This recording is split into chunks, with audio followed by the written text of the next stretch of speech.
नमस्कार दोस्तों, स्वागत है आपका YouTube चैनल हिंदी भाषा के इस क्लास में। दोस्तों, आज हम हिंदी व्याकरण का दूसरा किंतु अत्यंत महत्वपूर्ण अध्याय पढ़ेंगे, जिसका नाम है वर्ण विचार। इसके पिछले वीडियो में हमने भाषा, लिपि, बोली और व्याकरण को समझा था, इसलिए हिंदी भाषा सीखने का अगला चरण है वर्ण विचार। लेकिन वीडियो शुरू करने से पहले मैं आप सबसे अनुरोध करता हूँ कि मेरे YouTube चैनल हिंदी भाषा को लाइक कीजिए, शेयर कीजिए और लाल रंग के सब्सक्राइब बटन को दबाकर हिंदी भाषा चैनल को सब्सक्राइब कीजिए।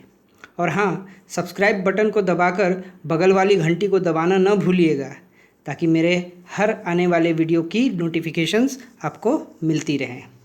तो चलिए बिना देर किए शुरू करते हैं आज का पाठ वर्ण विचार। वर्ण विचार के अंतर्गत हमें वर्ण की परिभाषा पढ़नी है, वर्णमाला को जानना है, फिर वर्णों के प्रकार देखने हैं, फिर उसके बाद स्वर वर्ण और व्यंजन वर्ण का वर्गीकरण देखना है। तो ये सारी चीज़ें हम वर्ण विचार के अंतर्गत पढ़ेंगे, किंतु इस वीडियो में हम स्वरों के वर्गीकरण तक ही सीमित रखेंगे अपने आप को। तो चलिए आइए देखते हैं आगे क्या होता है। तो सबसे पहले वर्ण किसे कहते हैं? तो वर्ण ध्वनि चिन्ह है। प्रत्येक भाषा में ध्वनियों को लिखने के लिए कुछ चिन्ह होते हैं तथा प्रत्येक ध्वनि के लिए अलग अलग चिन्ह निश्चित होता है। यानी एक ध्वनि के लिए एक ही चिन्ह होगा, एक ध्वनि के लिए अधिक चिन्ह नहीं हो सकते, अन्यथा बहुत ही भ्रम की स्थिति उत्पन्न हो जाएगी। तो वर्ण क्या है? ध्वनि चिन्हों को जब हम लिखित रूप देते हैं तो वही लिखित रूप ध्वनि चिन्हों का वर्ण कहा जाता है। ठीक है, तो अब हम वर्ण की परिभाषा देंगे। वर्ण की परिभाषा क्या हो सकती है? तो भाषा का सबसे छोटा ध्वनि चिन्ह जिसके और टुकड़े न हो सके वर्ण कहलाता है। यानी ये सबसे छोटा होता है चिन्ह, इसको हम और तोड़ नहीं सकते, इसलिए इसे हम वर्ण कहते हैं। तो वर्णों के लिखित रूप को अक्षर कहा जाता है, जैसे अ, उ, ए, ओ, क, च, ट, प आदि।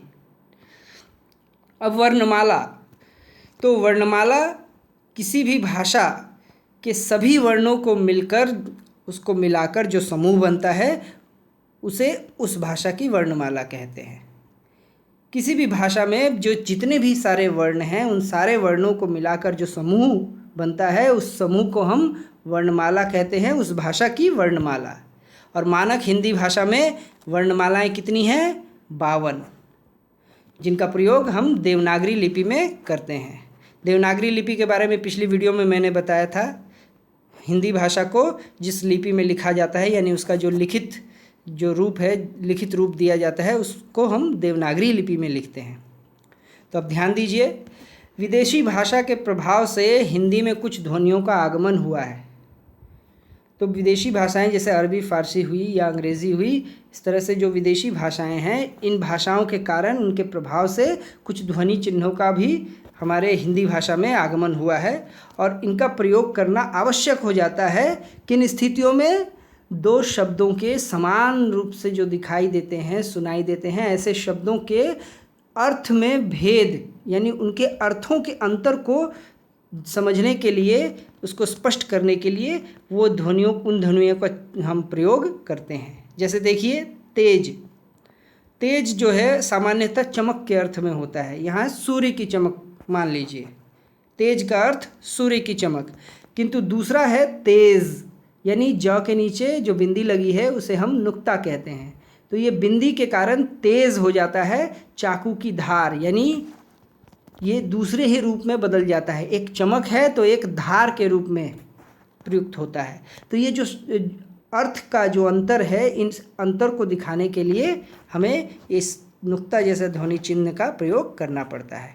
ठीक है, इसी तरह से और भी नुक्ता वाले शब्द हैं, क है, फ है, इन सब के पीछे नीचे जो है हम नुक्ता का प्रयोग करते हैं। अब है वर्णों के प्रकार और हम स्वर वर्णों का परिचय देखेंगे। तो उच्चारण और प्रयोग के आधार पर हिंदी वर्णमाला में दो प्रकार के वर्ण होते हैं, हम सब जानते हैं, स्वर वर्ण और व्यंजन वर्ण। तो आज हम स्वर वर्ण के भेदों को जानेंगे। ठीक है, तो स्वर वर्ण किसे कहते हैं? तो स्वर वह ध्वनि है जिसके उच्चारण में हवा बिना किसी रुकावट के मुख विवर से निकलती है। मुख विवर यानी मुंह का जो ये छेद है हमारा, तो इस मुख से बिना किसी रुकावट के, बिना किसी बाधा के हवा स्वतंत्र रूप से निकलती है, तो उसको हम स्वरवर्ण कहते हैं। तो स्वर का उच्चारण क्या है? बिना किसी दूसरे वर्ण की सहायता के भी होता है। तो स्वरों का उच्चारण करने के लिए हमें किसी और दूसरे वर्ण की सहायता नहीं लेनी पड़ती। तो हिंदी में 11 स्वर हैं, आप जानते हैं। अ, आ, ई, उ, री, ए, ओ, औ, ये 11 स्वर हैं। ठीक है। तो ये जो री है, हिंदी में री का उच्चारण अब री की तरह होने लगा है। इसलिए क्या है, यह शुद्ध स्वर नहीं माना जाता। संस्कृत भाषा से जो शब्द है, संस्कृत भाषा शब्द से आए शब्द ही, उसमें ही ये उच्चारण हमें देखने को मिलता है, री का उच्चारण। अन्यथा री जो है री के रूप में उच्चरित होता है। आइए अब हम स्वरों के उच्चारण स्थान को समझ लें। ये अत्यंत महत्वपूर्ण है, ध्यान दीजिएगा इसमें। तो 11 स्वर हैं। अब इन 11 स्वरों के उच्चारण स्थान कहाँ कहाँ हैं? तो ये सभी स्वर जो हैं, चूँकि मुख के आंतरिक अंगों से, उनकी सहायता से उच्चरित होते हैं, इसलिए उन आंतरिक अंगों के नाम, उनकी स्थिति, उनके नाम के आधार पर ही हम स्वरों के उच्चारण स्थान को निर्धारित करते हैं। तो सबसे पहले आता है कंठ। कंठ बताने की ज़रूरत नहीं है विशेष। कंठ आप जानते हैं, जीभ का अंतिम भाग जो है जहाँ होता है, उसके उस भाग के पास वो कंठ है, वहाँ से जो ध्वनि निकल रही आ रही है। तो कंठ ध्वनि अ है और आ है, यानी अ और आ का उच्चारण कंठ से होता है, कंठ की सहायता से। आप खुद बोलकर देख लें तो पता चल जाएगा। उसके बाद आता है तालु। तालु जो है कंठ के बाद, ये जो मुंह का जो है आंतरिक भाग, उसका जो एकदम बीच वाला हिस्सा है, अत्यंत नरम वाला, ऊपर की तरफ, तो उसको हम तालु कहते हैं। तो तालु से उच्चरित होता है ई और ई। ठीक है। अब आता है ओष्ठ। ओष्ठ यानी ओठ को कहते हैं, हमारे लिप्स। तो इन ओठों की सहायता से उच्चरित होते हैं ऊ और ऊ। इसके बाद मूर्धा। मूर्धा कहते हैं दांत के पीछे जो मांस है हमारा, खुरदरा, रफ जो मांस है दांत के पीछे वाला, उसको हम मूर्धा कहते हैं, ऊबर खाबर जो है मांस। तो वहाँ उसकी सहायता से री का उच्चारण जब करेंगे, री, तो देखेंगे आपकी जीभ जो है वहाँ थोड़ी सी वाइब्रेट होगी, वहाँ उसका कंपन शुरू होगा, तो वो है मूर्धा। तो री का उच्चारण स्थान क्या है? मूर्धा। अब बाकी जो रह गए ए, ओ, औ, ये जो 4 स्वर हैं, ये 4 वास्तव में संयुक्त स्वर हैं, क्योंकि इनका निर्माण दूसरे जो स्वर हैं उन स्वरों की सहायता से होता है। तो देखिए किस तरह से इनका निर्माण होता है और इनका उच्चारण स्थान क्या है। तो अ देख रहे हैं आप नीचे, संयुक्त स्वरों का उच्चारण स्थान। तो अ धन ई। अ क्या है? अ का उच्चारण स्थान कंठ है और ई का उच्चारण स्थान तालु है। तो कंठ और तालु ये 2 स्थान हैं, इन दोनों के संयोग से जो सब बनता है स्वर वो है ए, और ए का उच्चारण स्थान इसलिए कंठ तालु हो जाता है। इन दोनों का मिला के अ का कंठ और ई का तालु, तो ए जो बना नया स्वर वो कंठ तालु है, उसका उच्चारण स्थान। यानी ये कंठ तालु से उच्चरित होता है। कंठ तालु का अर्थ का मतलब क्या हुआ? कंठ और तालु के बीच की जगह जो है, आप उच्चरित करके देख लीजिए ए। तो ए जब बोलेंगे तो आपकी जीभ जो है उसका पिछला भाग वो कंठ और तालु के बीच वाले जगह पर वो थोड़ा ऊपर उठेगा। ठीक है। इसके बाद दूसरा देखते हैं अ युक्त ए। अ धन ए मिलकर क्या हुआ? ए। तो अ का हम जानते हैं उच्चारण स्थान क्या है? कंठ। और ए का उच्चारण स्थान कंठ तालु। तो कंठ और कंठ तालु ये दोनों उच्चारण स्थान मिलकर ए जो बना स्वर, उसका उच्चारण स्थान क्या होगा? कंठ तालु। इसके बाद फिर अ धन उ। तो अ का उच्चारण स्थान कंठ है और उ का उच्चारण स्थान ओष्ठ है। ओष्ठ यानी होंठ। तो कंठ और ओठ इन दोनों के संयोग से मिलकर बना ओ स्वर, और ओ स्वर का उच्चारण स्थान क्या होगा? कंठोष्ठ। इसी तरह से अ धन ओ। तो अ का उच्चारण स्थान आप जानते हैं कंठ है और ओ का उच्चारण स्थान अभी हमने देखा कंठोष्ठ। तो कंठ और कंठोष्ठ, तो दो दो कंठ तो नहीं होंगे, इसलिए दोनों का मिला के कंठोष्ठ, यानी औ का उच्चारण स्थान क्या हुआ, कंठोष्ठ। अब आते हैं मात्राएं व अन्य ध्वनियाँ। तो व्यंजनों के साथ मिलाकर लिखने पर क्या है, स्वरों को हम पूरा नहीं लिखते हैं। जैसे ये देख रहे हैं ऊपर, आप देख रहे हैं कि ये स्वर लिखा हुआ है, अ आ ई उ, इस तरह का जो स्वर है। तो ये जो स्वर है इनकी मात्राएं हम लिखते हैं जब हम व्यंजन के साथ इसको मिलाकर लिखते हैं। ठीक है, तो इनकी मात्राएं देख लीजिए। ये है आ की मात्रा ई, और ई उ री, इस तरह से ये मात्राएं यहाँ दी हुई हैं। तो व्यंजन के साथ लिखने पर स्वरों को हम पूरा न लिखकर केवल उनकी मात्रा लिखते हैं। और व्यंजनों को अगर हम अरहित लिखने की कोशिश करें, अरहित लिखने का मतलब क्या है, यानी अ उसमें से निकल जाएगा। हम ऐसे तो पूरा लिखते हैं ना क, लेकिन उस क में अ भी मिला हुआ है, क अ मिला हुआ है, तो वो अ अगर हटा लिया जाए, व्यंजन रहित कर दिया जाए, उसको व्यंजन शून्य कर दिया, माफ़ कीजिएगा, स्वर शून्य कर दिया जाए, अस्वर, तो वो कैसे लिखा जाएगा। तो उनके लिए लिखने के लिए उन वर्णों के नीचे हलंत का चिन्ह लगाएंगे, एक तिरछी रेखा खींचेंगे जिसे हम हलंत कहते हैं। देखिए कैसे लिखा हुआ है, नीचे क, नीचे हलंत है, च ट त प। ठीक है, तो इस तरह से हुआ। अगला आइए अयोगवाह। तो हिंदी वर्णमाला में अंग, जिसको हम अनुस्वार कहते हैं, अंग अ जो है चंद्रबिंदु युक्त, ये अनुनासिक, तथा अ ये विसर्ग। तो ये जो तीन हैं स्वर, इन स्वरों इनको जो है स्वर वर्ण के बाद लिखा जाता है हिंदी वर्णमाला में, किंतु वास्तव में न ये स्वर हैं और न व्यंजन हैं। तो इन्हीं को हम कहते हैं अयोगवाह। ठीक है, तो ये अंग, आंग और अह, ये विसर्ग, अनुस्वार, अनुनासिक और विसर्ग का ये जो चिन्ह है, इनको हम कहते हैं अयोगवाह। किंतु ये अयोगवाह जब हम सिर्फ केवल चिन्ह के रूप में, यानी अनुस्वार, ये जो अंग देख रहे हैं, इसको हम अगर केवल बिंदु के रूप में प्रयोग करते हैं तो ये अनुस्वार कहे जाते हैं। और शब्दों में इसका प्रयोग कहाँ होता है, किस लिए, वर्गीय व्यंजन के पंचमाक्षर, पंचम वर्ण, यानी वर्गीय व्यंजन कौन से हैं, क ख ग घ अंग, ये एक वर्ग हुआ। इसको, इन पांचों को मिलाकर बनता है एक वर्ग, जिसको हम कहते हैं क वर्ग। ठीक है, तो इसी तरह से च छ ज झ ञ ट ठ ड ढ ण त थ द ध न प फ ब भ म, इस तरह से 5 वर्ग हो जाते हैं, 5 वर्ग। तो ये 5 मिलकर 25 हुए वर्ण, व्यंजन वर्ण। तो इनको हम कहते हैं वर्गीय व्यंजन। तो ये वर्गीय व्यंजन का जो अंतिम 5वां नंबर जो वर्ण है, ये 5वें नंबर वर्ण के स्थान पर इस अनुस्वार का प्रयोग होता है। जैसे देखिए यहाँ गंगा जो शब्द है, ग के ऊपर अनुस्वार है, तो ये अनुस्वार किस लिए आया है, किसके लिए आया है। तो यहाँ हम जब उसका विखंडन करते हैं गंगा शब्द का, तो देखते हैं ग अ और ये अंग, ये हलंत के साथ अंग आया है, ये अनुस्वार, ये अंग के लिए आया है। तो इस प्रकार से, किंतु अनुनासिक जो ध्वनियाँ हैं, यानी चंद्रबिंदु वाली, उनको हम चंद्रबिंदु लगाकर लिखते हैं। जैसे देखिए हंसना। और विसर्ग जो हैं, विसर्ग केवल संस्कृत के तत्सम जो शब्द हैं, मूल संस्कृत के शब्द, उन्हीं में ये प्रयोग में लाए जाते हैं। और इसका उच्चारण किस प्रकार होता है, ह के समान, जैसे प्रातः, अतः इत्यादि। अब अनुस्वार और अनुनासिक में अंतर देख लिया जाए। तो अनुस्वार के उच्चारण में हवा केवल नाक से निकलती है, ये ध्यान में रखिएगा।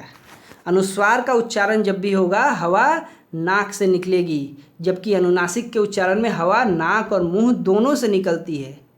तो जैसे गंगा, गंगा में अनुस्वार लगा है, गंगा, अब बोल कर देखिए ध्यान से एकदम, गंगा, तो हवा नाक से सिर्फ निकलेगी। लेकिन अब जब हम बोलेंगे दांत, तो देखिए नाक और मुंह दोनों से हवा निकल रही है, दोनों जगह को आप महसूस कर पाएंगे। दूसरा क्या है अंतर अनुनासिक और अनुस्वार में, कि अनुस्वार व्यंजन की विशेषता होते हैं जो प्रत्येक वर्गीय व्यंजन के पंचम वर्ण के लिए प्रयोग किए जाते हैं, जैसा कि ऊपर मैंने अभी थोड़ी देर पहले कहा। तो वर्गीय व्यंजन का पंचम जो वर्ण है वो क्या है, ङ, ञ, अण, न और म। तो इन पांचों के लिए, इन पांचों वर्णों के लिए ही एक अनुस्वार का प्रयोग होता है। ठीक है, और अनुनासिक क्या है? वो स्वर की विशेषता है जो स्वर वर्ण के साथ ही प्रयुक्त होता है और वर्ण विच्छेद करने पर क्या है, हम उसको अलग से नहीं लिख सकते, उसको इसके साथ ही हम लिखते हैं। जैसे देखिए एक हंसी एक शब्द है, अब हम इसका वर्ण विच्छेद कर रहे हैं तो ह हलंत है, इसे यानी स्वर निकल गया, इस स्वर में लग गया है अ, ह पूरा हो गया, लेकिन चंद्र बिंदु को हम उन्हें अलग नहीं लिखा। लेकिन जबकि ऊपर हमने गंगा जो देखा तो गंगा जो अंगों के लिए आया था, अंगों को हमने अलग से लिखा था, लेकिन चंद्र बिंदु यहाँ स्वर के साथ ही रहेगा। ठीक है, अब स्वर वर्ण का हम वर्गीकरण करेंगे। तो स्वर वर्ण के वर्गीकरण के कई आधार हैं। तो पहला आधार जो है वो है मात्रा काल के आधार पर। अब ये मात्रा काल क्या है? मात्रा काल जो है वो है समय, उच्चारण में लगने वाला समय, इसी को हम मात्रा काल कहते हैं। तो उच्चारण में लगने वाले समय अर्थात मात्रा काल के आधार पर स्वर वर्ण को मुख्यतः 3 भागों में विभाजित किया जा सकता है। इनके 3 भेद माने जाते हैं। कौन से? ह्रस्व स्वर, दीर्घ स्वर और प्लुत स्वर। तो ह्रस्व स्वर क्या है? तो जिन स्वरों के उच्चारण में एक मात्रा काल यानी सबसे कम समय लगता है उन्हें ह्रस्व स्वर कहते हैं, और इन्हें हम मूल स्वर भी कहते हैं। इनको मूल स्वर कहा जाता है। क्यों मूल स्वर कहा जाता है? क्योंकि इन्हीं स्वरों के आधार पर अन्य स्वरों का निर्माण भी होता है। ये जो है मूल स्वर है अ, ई, उ, री, और ये जो हर्ष ई है इसका दीर्घ ई जो है वो इसी से प्रेरित है, इसी से बना हुआ है। ये मूल स्वर कहे जाते हैं। ठीक है, तो हर्ष स्वर क्या हुए? जिनके उच्चारण में सबसे कम समय लगे यानी एक मात्रा काल का समय लगता है। दीर्घ स्वर कौन से हैं? तो जिन स्वरों के उच्चारण में हर्ष स्वर से दुगुना समय लगता है, यानी हर्ष स्वर में जितना समय लगे उसका दुगना। जैसे अ जो है वो हर्ष स्वर है, अ बोलते समय ध्यान दीजिए कितना समय लग रहा है अ, लेकिन हम जब बोलते हैं आ तो अ का दुगना समय लगता है।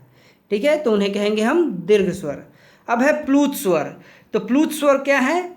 तो जिन स्वरों के उच्चारण में ह्रस्व स्वर से 3 गुना समय लगे, यानी उनका 3 गुना समय लगता है ह्रस्व स्वर से, तो उन्हें हम प्लुत स्वर कहते हैं। और प्लुत स्वर का प्रयोग किस लिए करते हैं हम? सामान्यतः लोगों को पुकारने के लिए। कोई दूर है तो उसे पुकारने के लिए पुकारते हैं किसी को तो हम करते हैं उसको उस तरह से, किसी एक अक्षर को लंबा खींचते एक ध्वनि को। तो इसे लिखते समय हम क्या करते हैं? लिखते समय हम स्वर के आगे हिंदी में संख्या का 3 चिन्ह, देखिए ध्यान से 3 लिखा हुआ है हिंदी में जो संख्या है, तो उस स्वर के आगे हमें ये चिन्ह लगा देना पड़ता है।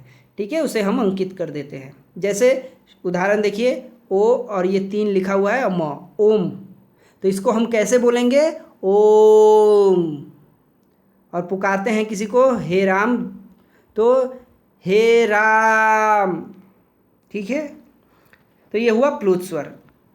अब दूसरा जो है वर्गीकरण का, स्वर वर्ण के वर्गीकरण का आधार है जिह्वा भाग के आधार पर, यानी जीभ को 3 भागों में बांटते हैं हम, अग्रभाग, मध्य भाग और पश्च भाग। जीभ का अगला भाग, पिछला भाग और बीच वाला भाग।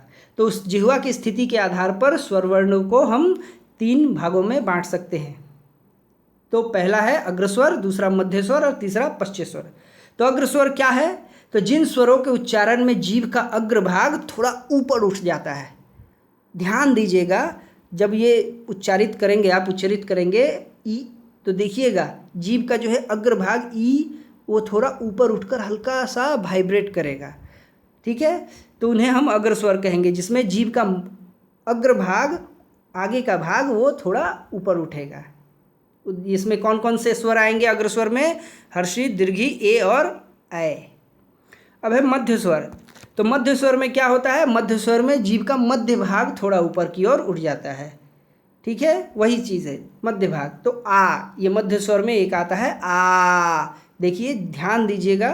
तो आ जब बोलेंगी आप या बोलेंगे तो जीभ का मध्य भाग ऊपर उठेगा। अब है पश्च स्वर। तो पश्च स्वर में क्या होता है? जीभ का पिछला भाग ऊपर उठता है, सामान्य सी बात है, तो उन्हें पश्च स्वर कहेंगे। तो कौन कौन से आते हैं पश्च स्वर में? आ है, ऊ है, ओ, औ और ये आ आगत ध्वनि, ये अंग्रेज़ी भाषा के शब्दों को लिखने के लिए हिंदी में इस ध्वनि का प्रयोग किया जाता है। इसको आगत ध्वनि कहते हैं, आ। ठीक है, जैसे डॉक्टर। तो ये डायग्राम के आधार पर दिखाया है मैंने कि कैसे जो है विभाजित होते हैं जिह्वा के भाग के आधार पर। अब अगला वर्गीकरण का जो आधार है वो है विवृति के आधार पर। विवृति यानी बंद होना, खुलना। ठीक है, तो मुख के खुलने और बंद होने के आधार पर स्वरों के जो है यहाँ अब 4 भेद हम पढ़ेंगे। ठीक है, मुख के खुलने और बंद होने के आधार पर स्वरों के 4 भेद। ठीक है, तो पहला है संवृत स्वर। तो संवृत स्वर किसको कहेंगे? संवृत का अर्थ होता है बंद होना। तो जिन स्वरों का उच्चारण करते समय मुख बंद होता है, उच्चारण करते समय मुख बंद हो रहा है, उसको हम कहेंगे संवृत स्वर। ठीक है, यानी मुख बंद होता है, जैसे ई उ ऊ। इसके बाद आता है अर्ध समृत स्वर। तो अर्ध समृत स्वर क्या होगा? जिन स्वरों का उच्चारण करते समय मुख आधा बंद होता है, पूरा बंद नहीं होता, आधा बंद होता है, उन्हें हम अर्ध समृत स्वर कहते हैं, जैसे ए और ओ। इसके बाद है अर्ध विवृत स्वर। विवृत का अर्थ होता है खुलना, आधा खुलेगा। जिन स्वरों को उच्चारण करते समय अब आधा खुलेगा मुंह। ठीक है, मुंह के जो स्थिति होगी वो खुलने की तरफ होगी। आधा बंद में भी आधा खुला ही रहता है, किंतु यहाँ आधा खुलने का अर्थ ये है कि ये मुंह खुलने की ओर जाएगा, खुलने की ओर बढ़ेगा। और वो अर्ध संवृत में क्या होता था? मुख बंद होने की ओर आता था, लेकिन पूरा बंद नहीं होता था। और यहाँ मुख खुल रहा है लेकिन पूरा नहीं खुल रहा है। ठीक है, तो अर्ध विवृत स्वर में कौन कौन से आएंगे? अ, ए, औ और ये आगत स्वर। इसके बाद है विवृत स्वर। विवृत यानी जानते ही आप, पूरी तरह से खुल जाना। तो ये इसका उच्चारण करते समय मुंह पूरी तरह खुल जाता है और ये एकमात्र स्वर है यहाँ आ। ठीक है, आ का उच्चारण करते समय मुंह पूरी तरह से खुल जाता है। तो यहाँ फिर देखिए डायग्राम के आधार पर दिखाया गया है संवृत स्वर, अर्धसंवृत, अर्धविवृत और विवृत स्वर। अब हम देखेंगे ओष्ठाकृति के आधार पर स्वरों के भेद। तो ओष्ठाकृति मतलब ओठों की आकृति। ठीक है, तो होठ किस तरह से आकार लेते हैं, इस आधार पर स्वरों के भेद किए जाते हैं। ठीक है, तो ओष्ठाकृति के आधार पर स्वरों के मुख्यतः 2 ही प्रकार हैं, वृत्तमुखी तथा आवृत्तमुखी। वृत्तमुखी किसे कहेंगे? वृत्त मतलब क्या होता है? गोल चीज़ें, सर्किल जिसको कहते हैं। तो मुंह जिन स्वरों के उच्चारण में मुंह की आकृति गोल हो जाती है वृत्त की तरह, उन्हें हम वृत्तमुखी स्वर कहते हैं, जैसे ऊ, ओ, औ और ये आगत स्वर आ। इसके बाद आवृत्तमुखी यानी जिन स्वरों के उच्चारण के दौरान ओठों की आकृति गोल नहीं होती है, वो टेढ़ी होगी, चौकोर होगी, तरह तरह की होगी, लेकिन गोल नहीं होगी, तो उन्हें हम आवृत्तमुखी कहेंगे, जैसे अ, आ, ई, ए। तो तरह तरह की आकृतियाँ बन रही है इनके उच्चारण में, किंतु गोल नहीं हो रही। ठीक है, तो ओष्ठाकृति के आधार पर स्वरों के कितने भेद? 2 भेद, वृत्तमुखी और आवृत्तमुखी। आशा करता हूँ ये वीडियो आपको अच्छा लगा होगा। जो मैंने बताने की कोशिश की, समझाने की कोशिश की, आपको समझ में आया होगा। एक बार फिर से आप सबका धन्यवाद मुझे देखने और सुनने के लिए।